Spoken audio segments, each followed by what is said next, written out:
Bismillahirrahmanirrahim. Assalamualaikum warahmatullahi wabarakatuh. Alhamdulillah, teman-teman mahasiswa semuanya dan mahasiswi semuanya, ketemu lagi dalam pembahasan dasar-dasar ekonomi Islam. Kali ini kita akan membahas tentang harta dan kepemilikan dalam Islam. Harta. Kalian punya harta? Apa itu sebenarnya harta? Apa saja harta itu? Apakah milik kita, atau milik orang tua kita, atau milik siapa? Dan kemana harta itu akan lari, begitu ya. Nah, kita akan membahas perihal tentang harta. Di sini sudah banyak nih contoh-contoh harta, dari rumah, emas, uang dan sebagainya. Dalam bahasa Islam, harta itu istilahnya adalah al-mal. Di sini al-mal. Al-mal berasal dari kata mala yamilu mailan, condong, miring, atau cenderung. Dikatakan condong, cenderung, dan miring karena secara tabiat, tabiat seseorang, tabiat manusia, nurani manusia, itu ingin memiliki dan menguasai harta. Harta atau al-mal menurut kamus adalah ma malaktuhu min kulli syai. Ma malaktuhu min kulli syai. Segala sesuatu yang engkau punyai. Jadi segala sesuatu yang kamu punyai. Ya, apa yang dipunyai? Menurut istilah syar'i, harta diartikan sebagai segala sesuatu yang dimanfaatkan pada sesuatu yang legal menurut hukum syarak, hukum Islam seperti jual beli, pinjaman, konsumsi, hibah, wakaf, dan yang lain semuanya. Dan ini pengertian ini ada yang dikatakan dan anabab. Oke, tadi ini ama ya, pengertiannya saja ya, baru pengertiannya. Sekarang apa tuh kesimpulan dari pengertian tadi? Harta adalah segala sesuatu yang dapat diambil, disimpan, atau dikuasai dan dapat dimanfaatkan. Itulah harta. Dapat diambil, kemudian disimpan dan dimanfaatkan. Itulah harta.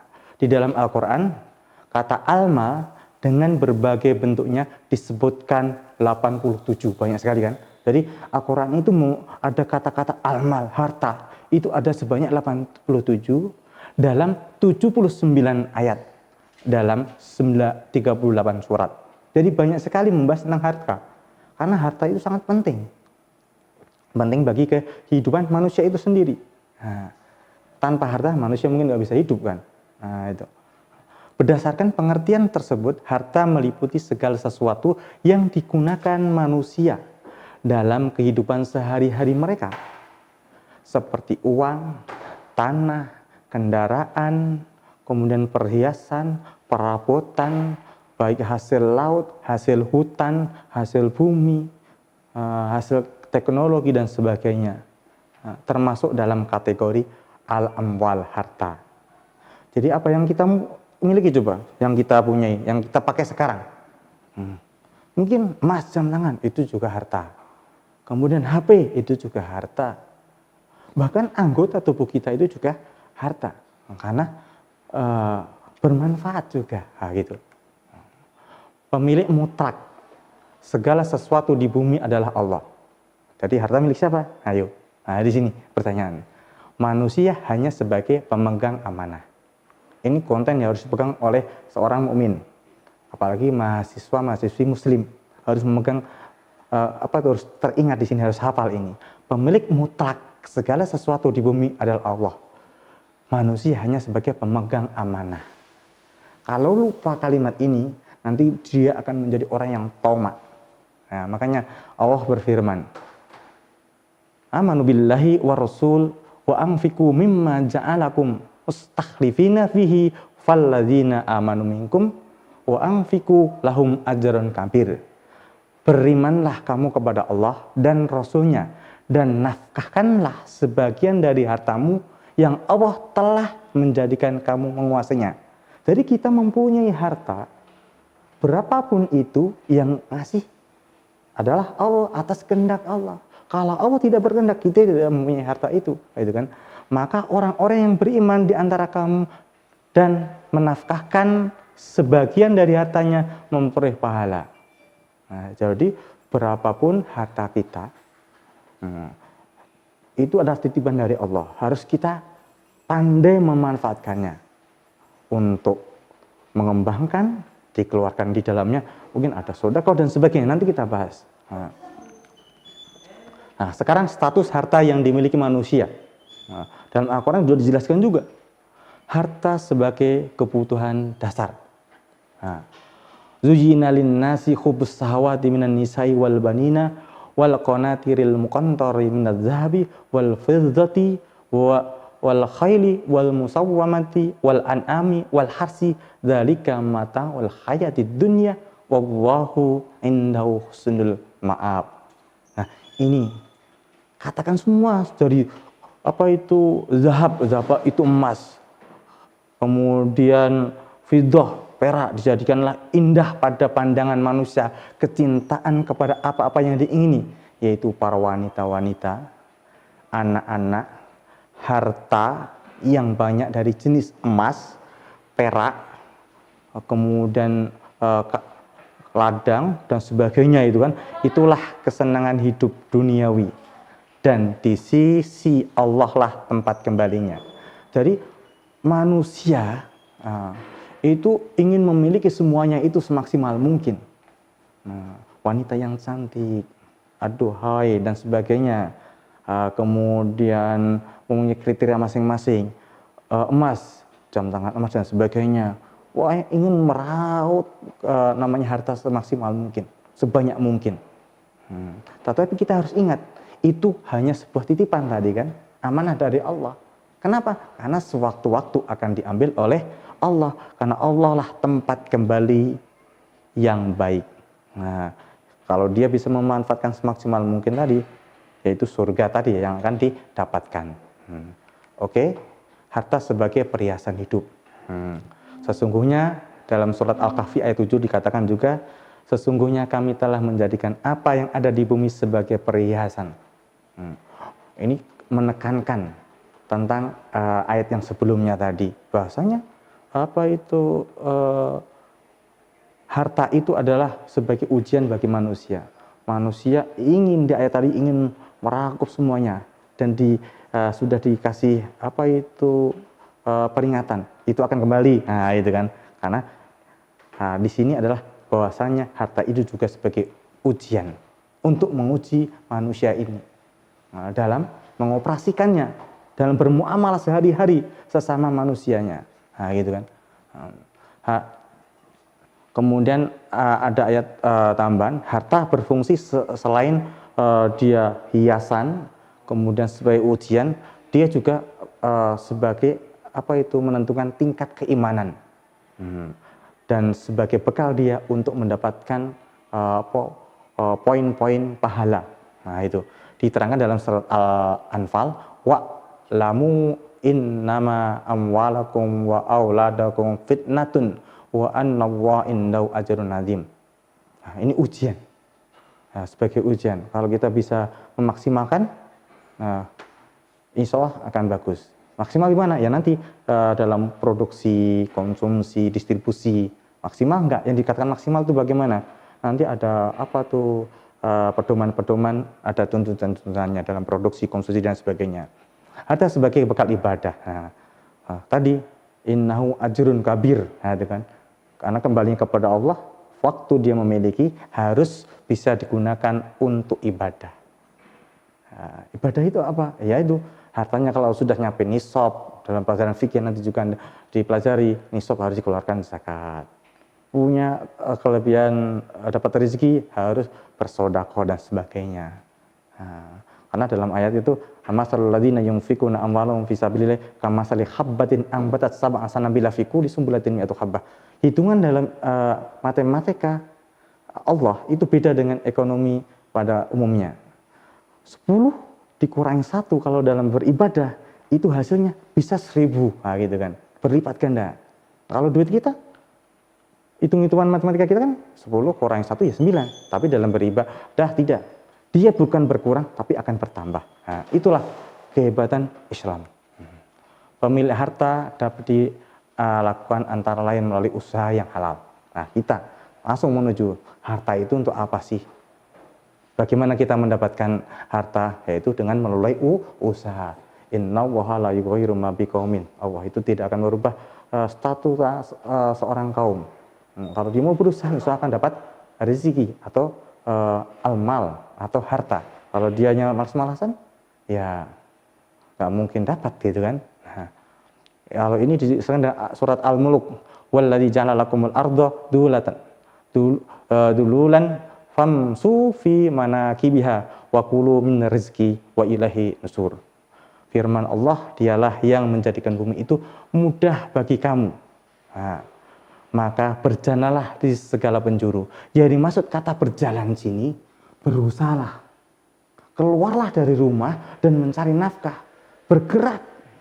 Karena dengan pergerakan itu ada keberkahan. Taharraku. Bergeraklah. Fa inna fil harakati barakah. Karena dengan bergerak itu akan menjadi keberkahan. Mendapatkan rezeki. Oke, langsung saja kita ke slide selanjutnya. Kemudian dalam mencari harta, jangan sampai melupakan Allah. Kalau dalam mencari harta itu kita melupakan Allah, maka yang terjadi segala cara akan ditempuh. Ini juga sudah diperingati dalam banyak surat tuh. Al-Munafikun, kemudian Al-Kausar juga ada dan sebagainya. Dikatakan sampai kamu masuk ke dalam kubur, bermegah-megahlah telah melahirkan kamu. Dilarang bermegah-megahan atau berlebihan sampai kamu ke dalam kubur. Kalau sudah masuk kubur sudah bermanfaat itu. Janganlah begitu, kelak kamu akan mengetahui akibat perbuatanmu. Nah, itu tadi. Jadi apapun usaha kita untuk mendapatkan harta itu semua ada catatannya. Akan mendapat balasannya. Apabila kita mendapatkan dengan cara tidak baik, maka akan mendapatkan hasil imbalan yang tidak baik juga. Nah, kemudian juga dalam ayat selanjutnya itu, ya ayyuhalladzina amanu la tulhikum amwalakum wa auladakum an dzikrillah wa min naf'al dzalika wa walika humul khasirun. Nah, ini rugi. Siapa yang merugi itu dalam harta? Hai orang-orang yang beriman, janganlah harta-hartamu dan anak-anakmu melahirkan kamu. Mulai dari tugas apa? Di awal tadi kita kan punya 3 aspek kan, yaitu akhlak, ibadah syariah, dan tauhid, keimanan, perbuatan, persembahyang, kan, beriman kepada Allah, malaikat dan sebagainya, membaca Al-Quran dan sebagainya. Kalau kita harta dan anak-anak itu melahirkan kita dalam melaksanakan tugas yang lain, maka kita akan menjadi orang-orang yang rugi. Jadi selain cara mendapatkannya kita dinilai, perbuatan kita dalam mentasarrufkan atau memanfaatkan harta juga dinilai. Nah, gitu kan. Dan juga harta-harta ini jangan sampai melalaikan kita ingat kepada Allah atau melalaikan kita untuk menjalankan syariat-syariat Allah. Oke, langsung saja di sini tadi banyak sekali ayat-ayat mendukung kita. Langsung kita ke kepemilikan tadi. Nah, sudah memiliki. Pemilikan itu terbagi dari beberapa aspek.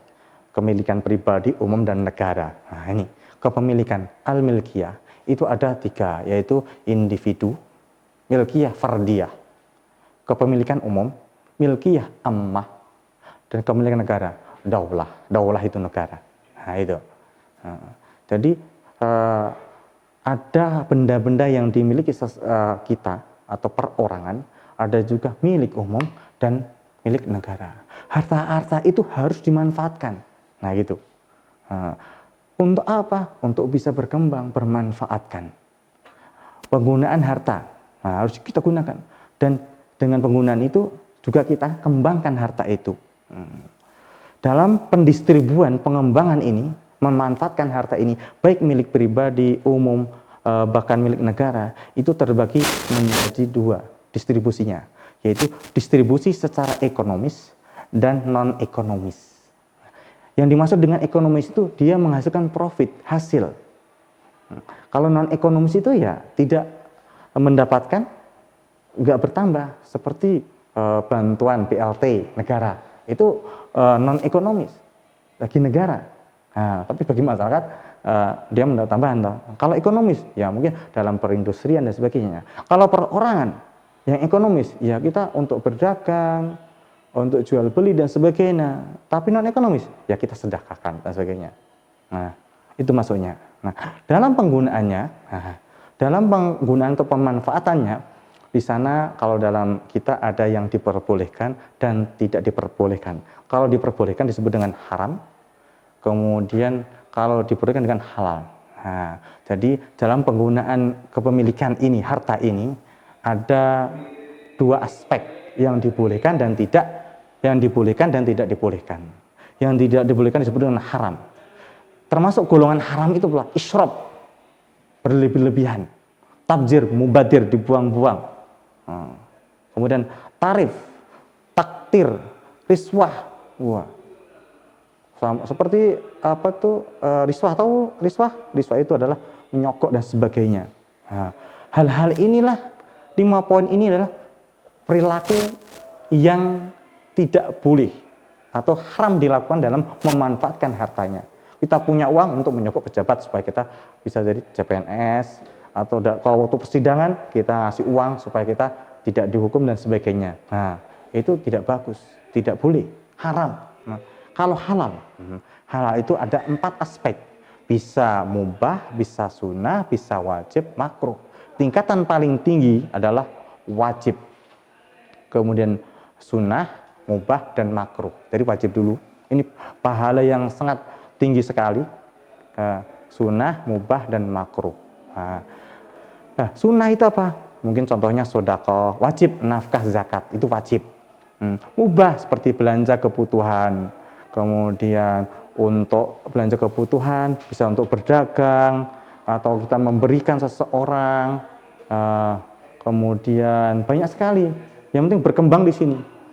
Seperti tadi, dalam bermuamalah ini kita boleh berinovasi sebanyak mungkin. Yang penting tidak haram tadi. Yang penting halal. Maka kita bisa berinovasi sebanyak mungkin. Demikianlah kita membahas tentang harta. Yaitu dalam pemanfaatan harta kita harus hati-hati.